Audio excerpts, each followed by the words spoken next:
साल 1980 का दौर, बिहार की सेंट्रल जेल, कई कैदियों की फौज जिनकी आंखों में पट्टियां बंधी थी।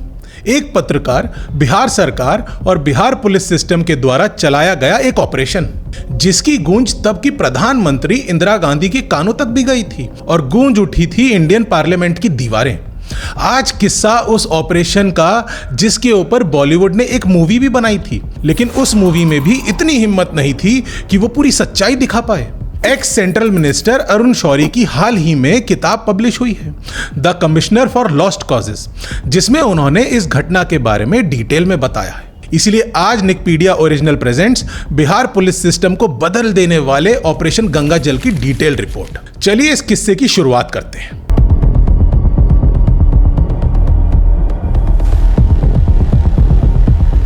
साल 1980 का दौर, एक सुबह बिहार के भागलपुर की जेल का दरवाजा खुला। एक कैदी को दो हवलदार पकड़कर जेल प्रेमाइस के अंदर लेकर आ रहे थे। उनकी दोनों आंखों में पट्टी बंधी हुई थी। यह सिलसिला कई दिनों तक चलता रहा। एक एक करके कई क्रिमिनल्स भागलपुर जेल में आते रहे, लेकिन सब में एक बात कॉमन थी कि सभी क्रिमिनल्स की आंखों में पट्टी बंधी हुई थी। कुछ महीनों के अंदर भागलपुर जेल में करीब 33 इसी तरह के कैदी इकट्ठा हो गए। तो वहां के जेल सुपरिटेंडेंट बच्चू लाल दास को कुछ शक हुआ। उन्होंने कुछ कैदियों से सवाल किया कि तुम लोग क्या बचपन से ही अंधे हो? तब एक कैदी ने जेल सुपरिटेंडेंट से कहा, बाबू साहब, हम लोग पहले से अंधे नहीं थे, हमें बिहार पुलिस ने अंधा बनाया है। ये सुनते ही जेल सुपरिटेंडेंट ने अपने लेवल पर इन्वेस्टिगेशन शुरू की और फिर सुपरिटेंडेंट बच्चू लाल दास को समझ में आ गया कि भागलपुर पुलिस कोई ऑपरेशन चला रही है जो कि ह्यूमैनिटी के सख्त खिलाफ है। इसके बाद उन्होंने तुरंत अपने डिपार्टमेंट के सबसे बड़े अधिकारी, यहां तक कि बिहार सरकार को भी कई लेटर्स लिखे। इसी समय भागलपुर में एंट्री हुई एक जर्नलिस्ट की, जिनका नाम था अरुण सिन्हा। ये तब द इंडियन एक्सप्रेस के रिपोर्टर हुआ करते थे। एक शाम अरुण सिन्हा भागलपुर में ही अपने घर में चाय पी रहे थे, तभी इनके पास एक लेटर आया। इन्होंने उस लेटर को खोला। उस लेटर के ऊपर टिप लिखा था और नीचे लिखा था, अगर बड़ी स्टोरी ब्रेक करनी है तो भागलपुर जेल चले आओ, यहां बिहार पुलिस का कर्मकांड ऑपरेशन गंगा जल चल रहा है। इस लेटर को पढ़ने के बाद जर्नलिस्ट अरुण सिन्हा ने अपनी डायरी, पेन और बैग उठाया और अपने लेवल पर इन्वेस्टिगेशन शुरू की। इस इन्वेस्टिगेशन के दौरान उनके सामने कई दिक्कतें आने लगीं। कई बार उनका रास्ता बिहार के आम लोगों ने रोका, कई लोगों से उन्हें धमकी भी मिली और उन्होंने ये ऑब्जर्व किया कि भागलपुर के आम लोग पुलिस के समर्थन में खड़े हुए हैं। जर्नलिस्ट अरुण सिन्हा के लिए इस केस की इन्वेस्टिगेशन करना मुश्किल हो रहा था। देखते ही देखते अरुण सिन्हा भागलपुर जेल के अंदर पहुंचे, जहां उन्होंने देखा कि यहां बहुत से क्रिमिनल्स ऐसे हैं जो अब कभी देख नहीं पाएंगे। तब उनकी नजर नोटिस बोर्ड पर लटके एक पन्ने के ऊपर पड़ी। उस पन्ने की हैंडराइटिंग उन्हें जानी पहचानी लगी। वो हैंडराइटिंग उस लेटर की ही तरह थी जो लेटर जर्नलिस्ट अरुण सिन्हा के पास आया था। अरुण सिन्हा ने नोटिस बोर्ड पर लटके पेपर के नीचे देखा, जहां उस हैंडराइटिंग को लिखने वाले का नाम लिखा था। ये नाम किसी और का नहीं, बल्कि जेल सुपरिटेंडेंट बच्चू लाल दास का था। उनको समझ में आ गया था कि इस ऑपरेशन गंगा जल की टिप देने वाला कोई और नहीं, बल्कि जेल सुपरिटेंडेंट बच्चू लाल दास ही है। इसके बाद अरुण सिन्हा के सामने जेल सुपरिटेंडेंट बच्चू लाल दास बैठे हुए थे, लेकिन वो कुछ भी बताने को तैयार नहीं थे। वो बार बार एक ही बात कह रहे थे कि ये आपका काम है, आप खुद पता कीजिए। शायद बच्चू लाल दास को पूरी तरह से जर्नलिस्ट के ऊपर भरोसा नहीं हो रहा था। जेल सुपरिटेंडेंट को भरोसा दिलाने के लिए अरुण सिन्हा ने अपनी पुरानी पब्लिश्ड रिपोर्ट्स दिखाई और उन्हें बताया कि इस ऑपरेशन को आम लोगों के पास लेकर जा सकते हैं। ये इतना बड़ा केस है कि इसके ऊपर सेंट्रल में बैठी इंदिरा गांधी सरकार की भी नजर पड़ेगी। बच्चू लाल दास अपनी कुर्सी से उठे और कहा, आइए आपको बिहार पुलिस के ऑपरेशन गंगा जल की पूरी कहानी सुनाते हैं। 1975 के दौर के भागलपुर में क्राइम और क्रिमिनल्स ने अपने पांव पसारने शुरू कर दिए थे। आम जनता परेशान हो रही थी और क्रिमिनल्स लगातार बढ़ते जा रहे थे। ये कहना गलत नहीं होगा कि उस दौर में सरकार और पुलिस सिस्टम उन क्रिमिनल्स के सामने मुजरा कर रहे थे। अगर हम साल 1978 के भागलपुर के क्राइम्स के फिगर को देखें तो उस एक साल में भागलपुर जैसी छोटी सी जगह में 89 मर्डर्स हुए थे। मतलब क्रिमिनल्स के द्वारा हर तीसरे दिन एक मर्डर को अंजाम दिया गया था।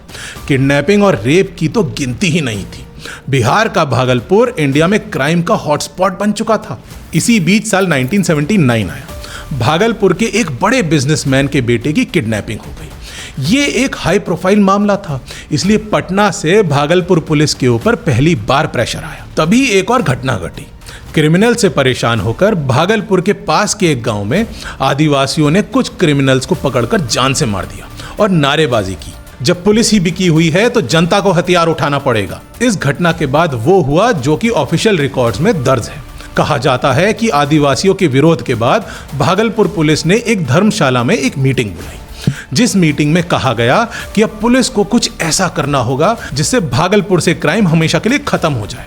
और उसी मीटिंग में एक ऑपरेशन की प्लानिंग हुई जिसका नाम रखा गया आंख फोड़वा या फिर ऑपरेशन गंगाजल। इसके बाद अक्टूबर साल 1979 आया। दिन का वक्त था, भागलपुर डिस्ट्रिक्ट का नवगछिया थाना। यह थाना ऑपरेशन गंगाजल का साक्षी बनने वाला था। भागलपुर पुलिस कई वांटेड क्रिमिनल्स को पकड़कर नवगछिया थाना लाई। दिन के समय में उन्हें थाने में ही बिठाकर रखा गया। पुलिस की टीम ने कुछ औजार इकट्ठा किए, जैसे कि मोटी सुई, जिसे बिहारी भाषा में टकवा कहा जाता है। जैसे ही रात का अंधेरा हुआ, नवगछिया थाना के पुलिस वालों ने क्रिमिनल्स को बांधकर जमीन पर गिरा दिया और उनके ऊपर बैठ गए। कुछ पुलिस वाले उनके पैर और बाहों को पकड़ लिए, फिर बोरा सिलने वाले नोकीले लंबे सूजे टकवा को उनकी आंखों से आर पार कर दिया।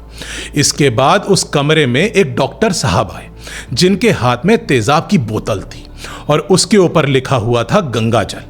इस बोतल के तेजाब को डॉक्टर साहब ने एक एक करके सभी क्रिमिनल्स की आंखों में सिरिंज की मदद से डाल दिया। अरुण शौरी इस घटना के बारे में बताते हुए अपनी किताब the commissioner for lost causes में लिखते हैं कि जब अंधे किए गए 7 कैदी एक कमरे में लेटे हुए थे, तभी एक डॉक्टर साहब अंदर पहुंचे। उन्होंने बहुत मीठी आवाज में उन कैदियों से पूछा, क्या तुम्हें कुछ दिखाई दे रहा है? कैदियों को कुछ उम्मीद जगी कि शायद डॉक्टर को अपने किए पर दुख हो रहा है और शायद वो उनकी मदद करने आए हैं। 2 कैदियों ने कहा कि हाँ, वो थोड़ा बहुत देख सकते हैं। ये सुनकर डॉक्टर कमरे से बाहर चला गया। इसके बाद दोनों कैदियों को एक एक करके कमरे से बाहर एक दूसरे कमरे में ले जाया गया।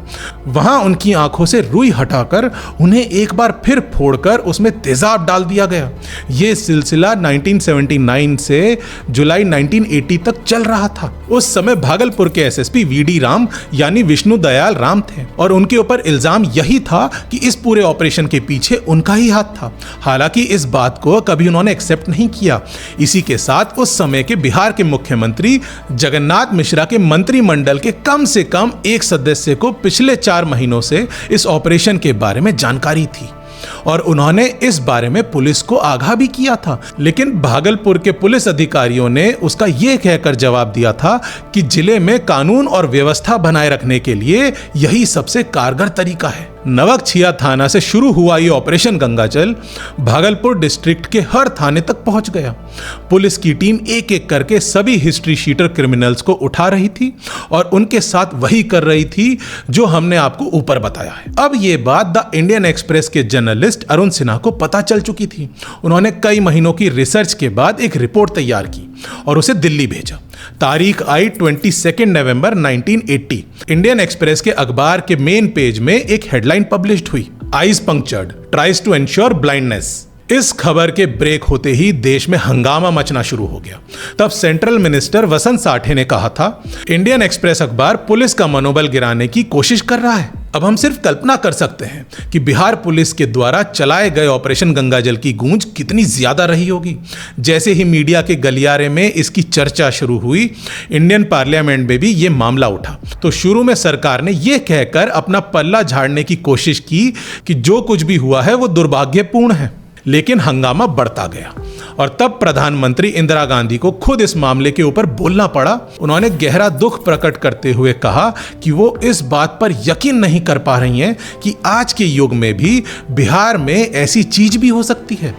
इसी के साथ तब के गृह मंत्री ज्ञानी जैल सिंह ने ऑपरेशन गंगाजल या फिर आंख फोड़वा कांड से पीड़ित लोगों के परिवारों से अपील की कि वो इस मामले को हवा ना दें, क्योंकि इससे विदेश में भारत की बदनामी होगी। मामला आगे बढ़ा। खुद भारत की सर्वोच्च अदालत सुप्रीम कोर्ट आगे आई और दिल्ली एम्स में सभी आंख फोड़वा कांड के पीड़ितों की जांच का आदेश दिया और साथ में ये भी कहा, इनकी आंख और रोशनी अदालत वापस नहीं ला सकती है, लेकिन जिन लोगों ने ऐसा किया है उनके खिलाफ सख्त से सख्त कार्रवाई होनी चाहिए। उस कार्रवाई की ऐसी मिसाल होनी चाहिए कि दोबारा इस देश में ऐसी क्रूरता ना दोहराई जाए। इसके बाद बिहार सरकार ने कुछ ऐसा किया था कि उसके बारे में जानकर आप भी चौंक जाएंगे। दरअसल हुआ कुछ ऐसा था कि कोर्ट के आदेश के बाद सबको ये दिखाने के लिए कि बिहार सरकार कुछ एक्शन ले रही है, उन्होंने एक परेड निकलवाई थी और पूरी तरह से अंधे लोगों से कहा गया कि वो उन पुलिस वालों की पहचान करें जिन्होंने उनको अंधा किया था। लेकिन ये मुमकिन नहीं था क्योंकि पहचान करने वाले पूरी तरह से अंधे हो चुके थे। ये था किस्सा बिहार के अखफुड़वा कांड या फिर यूं कहें कि ऑपरेशन गंगा जल का। एक ऐसा ऑपरेशन जिसमें भागलपुर पुलिस का साथ आम जनता ने भी दिया था। ऐसे ही अनकहे किस्सों से भरा हुआ है बिहार और भारत का इतिहास। हम फिर होंगे हाजिर इतिहास में दर्ज एक नए किस्से के साथ, इसलिए हमें सपोर्ट करने के लिए सब्सक्राइब कीजिए निकपीडिया। शुक्रिया। जय बिहार, जय भारत।